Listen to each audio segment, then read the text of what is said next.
So Willie Russell introduces the boys at Act 2, Scene 2. We see Eddie saying hello in a posh voice, using the W of hello. So we could use that as a quotation. The difference in speech would suggest that there's a difference in their upbringing. So we move on now to page 32.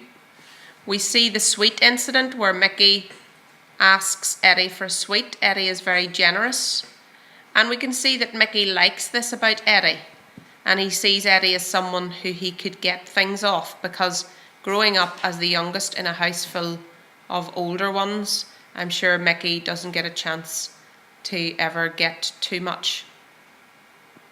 Eddie liked Mickey, of course, because he seemed cool and he seemed to know what he was talking about. And over the page here, page 33, we have the F word incident, where Eddie admires Mickey because he knows swear words. And then we realise that Mickey's education is very different from Eddie's. Mickey doesn't know what a dictionary is. And this again highlights, Willie Russell here highlights the difference between the two boys. But somehow in that difference they quite like the other. And then Mickey decides to call Eddie a nickname. And Eddie feels really cool because he has this nickname, Eddie. And he is so mollycoddled by his mother that he doesn't ever get a chance to have a nickname, and the mother would be horrified anyway.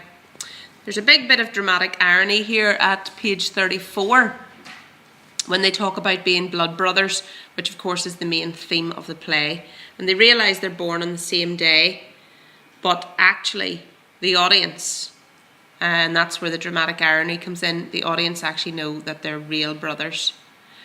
So that's quite clever of Willie Russell to put that in. And then on down the page here, Eddie Mickey tells his mum that Eddie's my best friend now, Mum, he says. And this is a very childish way of introducing a friend. Children just decide to be friends. There's no difficulty, there's no hesitancy, there's no analysing what the other one was saying. They just decide to be friends, and that's it, which is quite cute. When Mickey's mother tells Eddie to go away, he wonders, has he done something? He's confused, but rather than huff, which is what Mickey would do, he asked her what's up.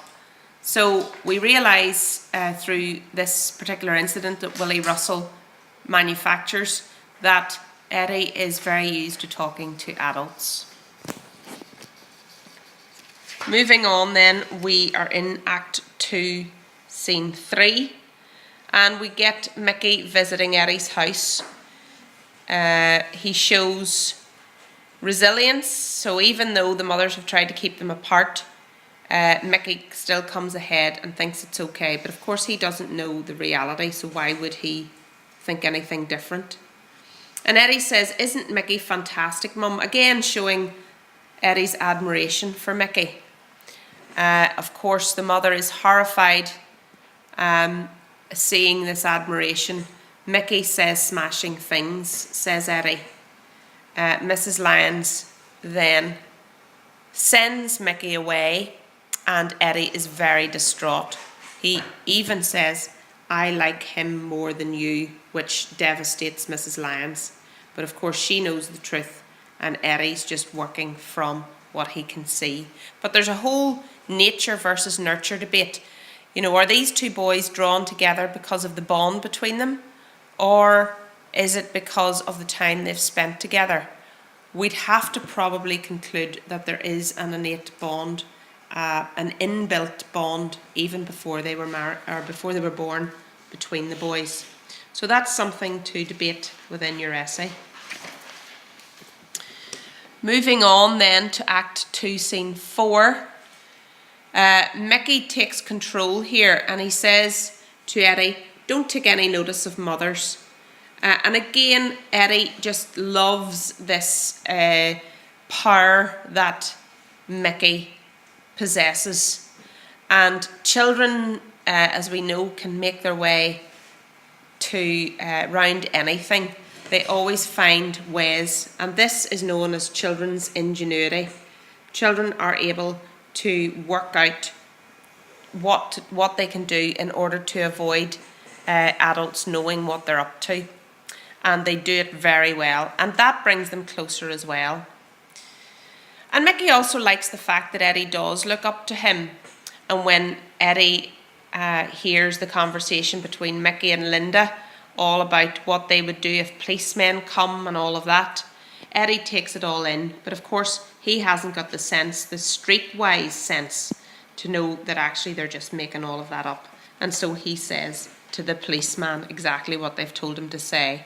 Quite a funny scene, but he is also trying to impress Mickey and Linda, and very often this happens in early childhood relationships and friendships.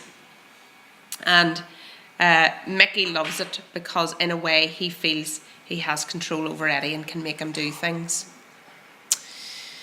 Mrs. Lyons' summation of the relationship between the boys in Act 2, Scene 5 is quite correct, and Willie Russell uses this to good effect. Mickey is having an influence on Eddie, but of course if Mrs. Lyons saw it just as two boys being friends and not all the other baggage that is associated with it, it probably would have been fine. But she doesn't want them to be together because she's afraid of anyone finding out the truth. Most of all her husband, because she decided to tell a lie from the beginning. So you can see as this progresses how this friendship is developing between these two boys. Is it the time they've spent together, or is there an innate bond between the two boys?